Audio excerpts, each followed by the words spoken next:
Salut YouTube, bienvenue dans cette nouvelle vidéo. Aujourd'hui, on va voir ma pile à voir tout simplement pour le mois d'avril, donc qui va se constituer principalement des sorties Netflix du mois d'avril ou les sorties prochaines de Netflix courant avril, ainsi que certaines autres séries qui sont sorties un petit peu plus tôt, mais que j'ai pas encore regardé et que j'ai envie de voir tout simplement pendant ce mois d'avril. Donc voilà. Alors, je vais commencer comme d'habitude par les séries. Donc la première série sur ma liste, c'est la saison 7 de The Hundred qui est disponible sur Netflix, je crois depuis le début du mois d'avril. Donc voilà, donc The Hundred, c'est une série euh, dont j'ai adoré les deux, trois premières saisons, disons. Après, je trouve que c'est un peu trop tiré par les cheveux. C'est une série que j'ai trouvée assez moyenne par la suite. Mais j'ai quand même, comme là, la septième saison, c'est la toute dernière, j'ai quand même envie de savoir comment cette série va se terminer. Par contre, il faudra que je revoie la saison 6 avant parce que je me rappelle plus du tout de l'intrigue. Là, actuellement, je suis en train de regarder la saison 6, voilà, pour essayer de me remettre un peu dans le bain parce qu'honnêtement, il se passe tellement de trucs invraisemblable un peu dans cette série à partir de la saison 4 que je suis un peu perdu. Donc voilà, donc je vais re-regarder la saison 6 avant de pouvoir commencer la saison 7. Mais toujours est-il que voilà, la saison 7 est dans ma liste. Bon, je vais pas vous présenter The Hundred, je pense que beaucoup de gens connaissent. C'est quand même une série assez ancienne. Ça fait au moins 7 ans qu'elle est sortie. C'est pas une série Netflix, par contre, je crois que c'est une. Je sais plus exactement de quelle chaîne est originaire la série, mais en tout cas, elle est disponible avec un an de retard, disons, sur Netflix. Et donc là, la saison 7 va être disponible, est disponible depuis le début du mois d'avril. Donc, je suis impatient de voir quand même comment ça va se terminer. Voilà. Série suivante, donc Vol au musée. Vol au musée, c'est une petite série sur Netflix qui a l'air sympathique. C'est une série d'enquête, on va dire. C'est une enquête en gros sur des voleurs dans les années 1990 qui ont volé pas mal d'œuvres d'art dans un musée de Boston, il me semble. Et donc voilà, donc on va avoir le point de vue de ces voleurs qui vont être interviewés en fait dans cette enquête. Ils vont expliquer un peu comment tout ça s'est passé. Et honnêtement, je pense que ça peut être assez particulier d'avoir le point de vue des voleurs tout simplement. Et en même temps, je suis curieux de voir comment ils ont fait parce qu'apparemment ils se seraient fait passer pour des policiers pour voler ces œuvres. Donc bon, ça a l'air assez spécial et voilà, je suis impatient de découvrir ce que ça va donner. Je crois que c'est sorti début avril, vers le 5-6 avril, quelque chose comme ça. Et donc voilà, à voir ce que ça va donner. Série suivante, Les Irréguliers de Baker Street. Alors ça, je crois que c'est une série qui est sortie à la fin du mois de mars, si je me trompe pas. Ça ressemble un peu à un spin-off de Sherlock. Voilà, Sherlock qui est une série de la BBC disponible sur Netflix. Je ne sais pas si elle est toujours disponible. Il me semble que c'est toujours disponible sur Netflix. Mais en tout cas, franchement, à tous ceux qui aiment les histoires de Sherlock Holmes et tout ce qui est enquête un peu enquête vraiment très difficile à résoudre avec très peu d'indices mais où le dénouement vous retourne la tête, un peu une sorte de plot twist à chaque fin d'enquête. Honnêtement, je vous recommande vraiment Sherlock, qui est une excellente série pour ça. Moi, j'ai beaucoup aimé cette série. Et donc là, Les Irréguliers de Baker Street, ça va être un groupe d'adolescents qui va essayer d'aider le docteur Watson à résoudre des enquêtes pour le compte de Sherlock Holmes. Donc je pense que ça peut être super intéressant. En tout cas, je crois qu'elle est dans les tops en France depuis maintenant 2 semaines, je crois. Donc ça a l'air d'être quand même assez populaire. Et franchement, j'ai vraiment envie de découvrir ce que ça va donner parce que je pense que ça peut être très réussi. Et j'espère ne pas être déçu. Mais je pense que quand même, je serai satisfait par cette série. En tout cas, je suis impatient de la commencer. Voilà. Série suivante, alors c'est pas tout à fait une série, c'est un animé, c'est Be the Beginning. Alors je suis pas exactement sûr du titre, parce que la façon dont c'est écrit sur Netflix, c'est un peu bizarre, mais je crois que c'est Be the Beginning ou Be the Beginning. Donc en fait, ça va être l'histoire d'un détective qui va rejoindre la police royale. Il me semble que ça se passe au Japon, mais j'en suis pas certain, donc je vais pas dire de bêtises, on va dire que je sais pas où ça se passe. Mais voilà, donc Be the Beginning, donc c'est l'histoire comme j'ai dit, d'un détective qui va rejoindre la police royale pour essayer d'élucider des crimes qui sont commis par un mystérieux tueur en série du nom de ou B, enfin voilà, et en fait ça a commencé à apparaître, ces crimes ont commencé à avoir lieu quand le détective est rentré dans la police royale, voilà. Donc ça va être quelque chose d'assez. En fait, on va jamais savoir trop qui est avec qui. Il va toujours y avoir des nouveaux personnages et on va se demander, est-ce qu'ils sont vraiment avec le détective ou est-ce que c'est des complices de B. Voilà, on sait jamais trop sur quel pied danser. Cet animé a 2 saisons pour le moment. La saison 2 vient de sortir, je crois, très récemment. J'ai pas encore vu la saison 1, donc forcément il faudra que je vois aussi la saison 1, mais ça fait un petit moment que j'ai pas vu d'animé et honnêtement j'avais envie de regarder des animés récemment, donc là c'est l'occasion. Je trouve que honnêtement le pitch a l'air plutôt sympathique, donc voilà, donc je vais certainement regarder ça au mois d'avril. Be the Beginning, voilà. Série suivante sur ma liste. Donc ça, c'est une série que j'aurais pu mettre sur ma liste de mars, mais ma liste de mars était déjà quand même pas mal chargée. Et d'ailleurs, j'ai pas encore pu tout regarder. Donc j'ai décidé de la décaler et de la mettre au mois d'avril. C'est The One. The One, c'est une série de science-fiction, je pense, mais une science-fiction qui pourrait avoir lieu dans la réalité. C'est ça que moi j'aime bien dans la science-fiction, c'est quand c'est pas non plus trop improbable. Je trouve que c'est intéressant. Et donc là, bah, on est en plein dedans. En fait, The One, c'est une société qui va découvrir une technologie pour connaître l'âme sœur d'une personne. C'est-à-dire que elle va prendre un de vos cheveux et elle va tester votre ADN et suite au résultat, elle va pouvoir trouver quelle est dans le monde votre âme sœur, la personne avec qui vous vivriez une histoire d'amour absolue, la meilleure histoire d'amour possible. Et donc voilà, donc ça va poser pas mal de problèmes, notamment aux personnes qui sont déjà en couple, mais qui vont hésiter donc à faire ce test parce que peut-être que leur âme sœur n'est pas la personne avec qui il sera en couple. Donc si votre âme sœur n'est pas la personne avec qui vous êtes en couple, bah, vous savez pas trop si vous devez divorcer, si vous devez continuer, enfin si vous devez complètement laisser votre famille de côté pour aller vivre avec cette âme sœur. C'est un peu, voilà, ça pose pas mal de questions à la fois morales et en même temps, bah, tout simplement personnelles. Et voilà, et c'est honnêtement, je pense que ça peut être assez intéressant. En plus, je crois qu'il y a toute une histoire autour des créateurs de cette, il y a toute une intrigue qui tourne autour des créateurs de de cette technologie. Il y a toute une intrigue au sein de la série et franchement, ça peut être vraiment pas mal parce que eux aussi, ils ont apparemment testé cette technologie avec eux. Et donc voilà, donc il y a vraiment pas mal d'intrigues comme ça qui sont très intéressants. C'est un peu thriller sur les bords apparemment. Donc voilà, impatient de découvrir ce que The One peut donner. Mais honnêtement, le pitch a l'air vraiment sympa. Série suivante sur ma liste, une série un peu plus sérieuse, c'est Tokyo Trial, donc le procès de Tokyo. C'est tout simplement les pays victorieux de la Seconde Guerre mondiale qui vont essayer de juger, disons, les perdants de la Seconde Guerre mondiale et de voir quelles sanctions ils pourraient leur donner et comment voilà, ils pourraient mettre en place des sanctions pour ces perdants de la Seconde Guerre mondiale et notamment les sanctions à mettre contre le Japon. Donc voilà, donc il me semble pas que ce soit quelque chose de, il me semble pas que ce soit une série réaliste, mais c'est forcément inspiré des faits réels, mais je pense que c'est pas quelque chose de documentaire, c'est vraiment une fiction quoi. Je pense en tout cas, je j'ai pas vérifié, mais il me semble que c'est une fiction. Mais en tout cas, voilà, Tokyo Trial, c'est une série que j'ai envie de commencer tout simplement pour voir ce que ça donne, pour voir comment ils écrivent en fait cette histoire quand on sait comment finalement ça s'est passé. Série suivante sur ma liste, une série que j'ai vraiment super hâte de commencer, c'est Seven Seconds. Je suis pas sûr d'à quelle date c'est sorti. Peut-être début du mois d'avril, peut-être avant, franchement, je sais plus. Mais c'est une série qui a l'air géniale.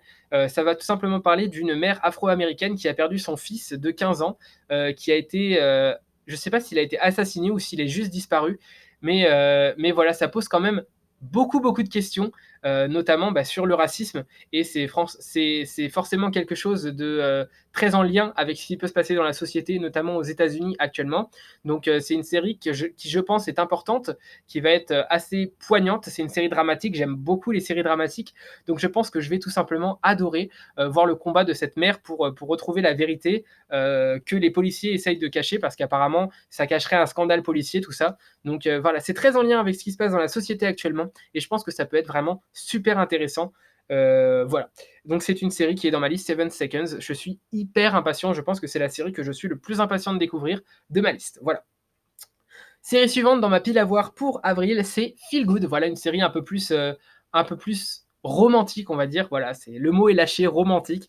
Je suis pas forcément hyper fan des séries romantiques, mais j'aime bien quand même. Surtout que là, ça va parler d'un couple LGBT. Donc voilà, c'est toujours intéressant, je trouve, d'avoir de la représentation dans les séries. C'est super important. Et donc là, Feel Good va avoir donc cette représentation. C'est une humoriste britannique, il me semble, je suis plus sûr, mais en tout cas, c'est une humoriste qui va avoir des difficultés dans son couple avec sa petite amie.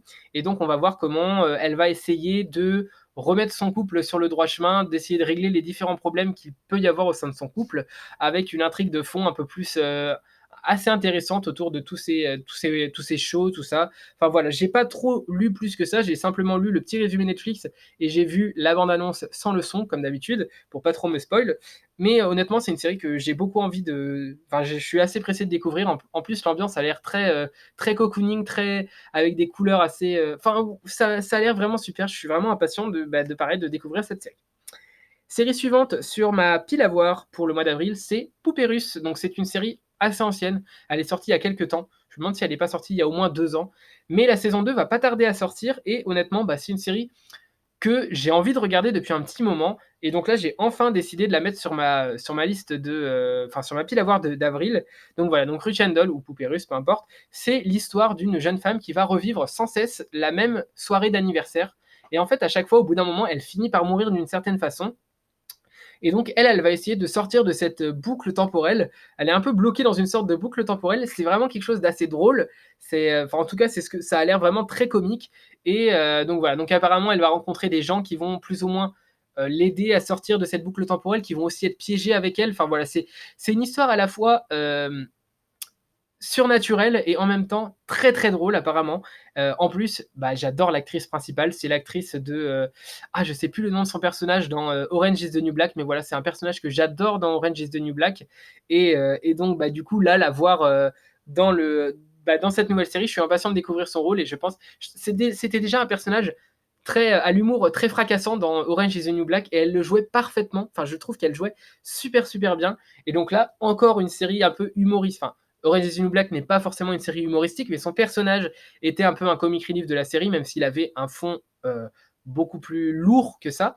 Mais là, c'est une série plus légère où elle est vraiment dans un personnage très drôle. Et donc, je suis vraiment impatient de découvrir ce que ça va donner. Je pense que je vais tout simplement adorer cette petite série. Et je suis impatient donc je serai impatient, je pense aussi, de voir la saison 2 qui devrait sortir prochainement. Je sais pas la date exacte, mais voilà.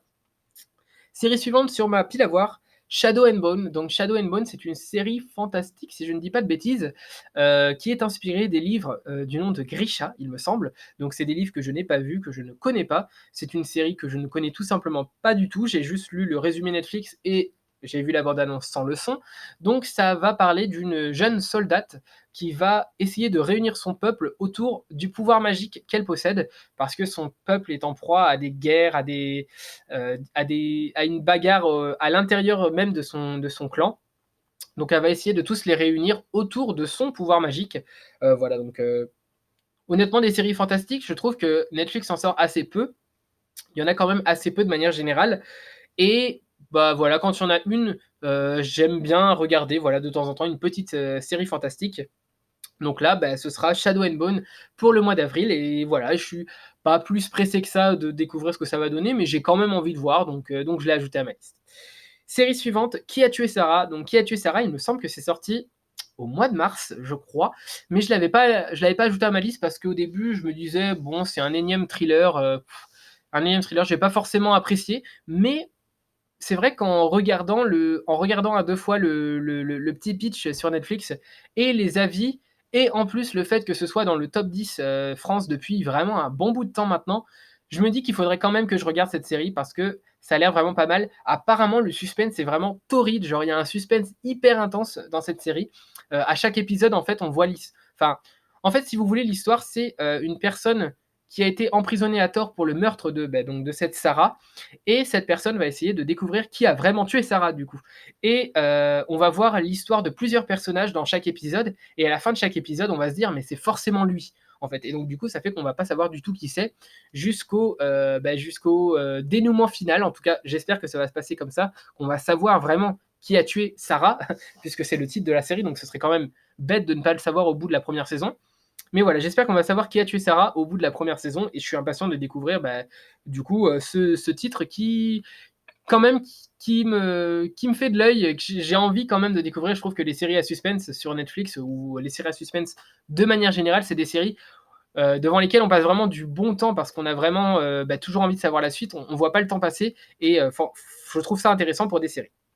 Série suivante et dernière série de ma liste, Le Serpent. Le Serpent, c'est une mini-série Netflix, donc vous savez à quel point j'adore les mini-séries sur Netflix. Je trouve qu'elles sont toutes très réussies, donc il y a pas de raison que Le Serpent ne soit pas aussi très réussi. D'autant plus que c'est inspiré de faits réels. Donc c'est donc un criminel qui dans les années 60, je crois, en Asie, qui va essayer de piéger les touristes.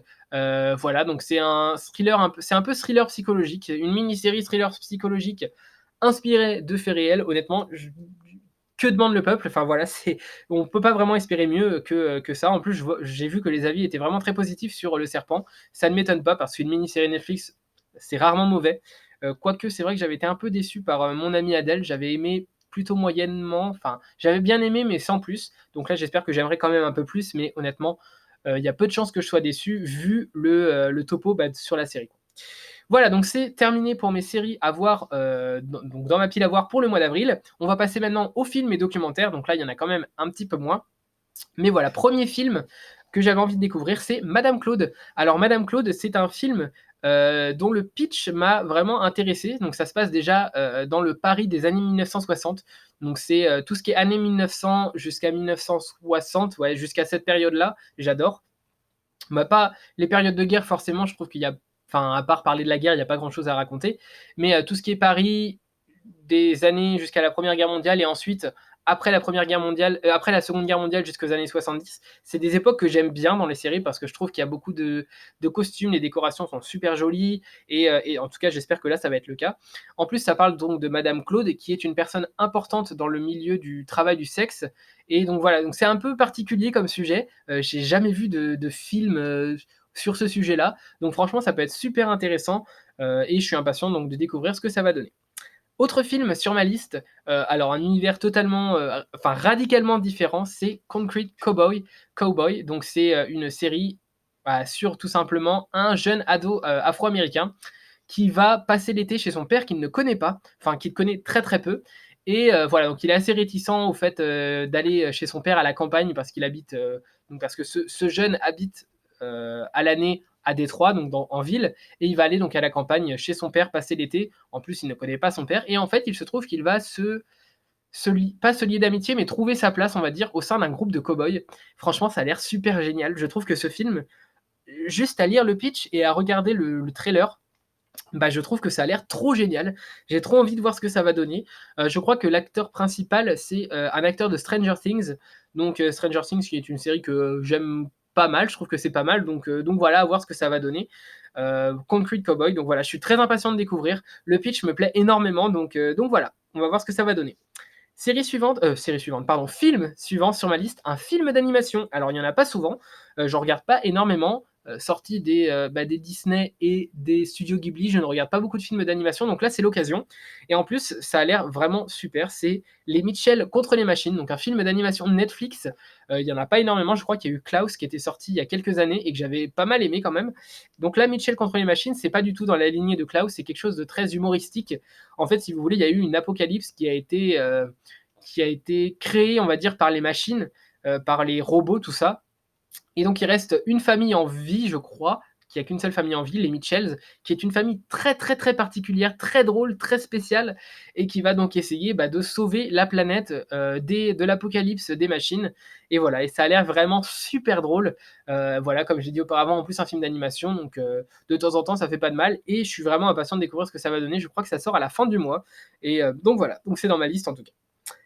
Film suivant, Love and Monsters.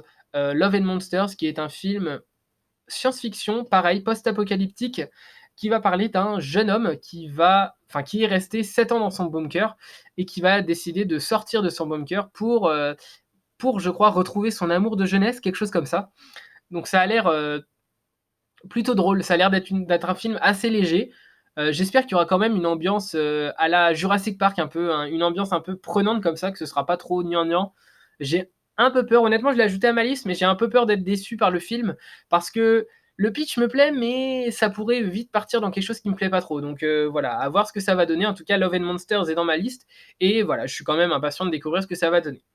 Et enfin, le dernier film documentaire de ma liste de films documentaires, donc ce sera pour le coup un documentaire, ce sera Coded Bias. Donc Coded Bias, ça va parler tout simplement de l'intelligence artificielle qui a des biais en fait dans son code, qui a différents biais parce que, déjà elle s'entraîne en fonction de la société, elle s'entraîne par rapport à la société, elle est codée par rapport à la société, donc forcément, elle intègre les biais qu'on a dans la société. Et donc, une chercheuse, je crois américaine ou canadienne, je suis plus sûr, a mis en avant ces biais qui pouvaient être parfois très négatifs, comme par exemple des biais racistes au sein de cette intelligence artificielle. Donc voilà, donc j'espère en tout cas que ça va parler un peu de ces problèmes-là, ces problèmes de biais au sein de l'intelligence artificielle, et que ça va proposer des solutions, que ça va proposer des améliorations possibles donc à cette intelligence artificielle, et que voilà, ça va exposer les problèmes auxquels on pourrait faire face dans les années à venir quand l'intelligence artificielle prendra de plus en plus de place. En tout cas, je suis impatient de découvrir ce que va donner cette enquête. Voilà, c'est une petite enquête qui me fait très envie. J'aime bien tout ce qui touche un peu à la technologie, donc ça devrait me plaire. Donc voilà, c'est terminé pour ma pile à voir du mois d'avril. Donc honnêtement, je ne sais pas si j'aurai le temps de tout voir parce qu'il y a quand même vraiment pas mal d'épisodes, pas mal de séries. Et d'autant plus qu'il y en a certaines de mars que j'ai pas encore eu le temps de voir. Il y a plein de choses que j'ai pas eu le temps de voir en mars, parce que tout simplement je n'ai pas eu le temps.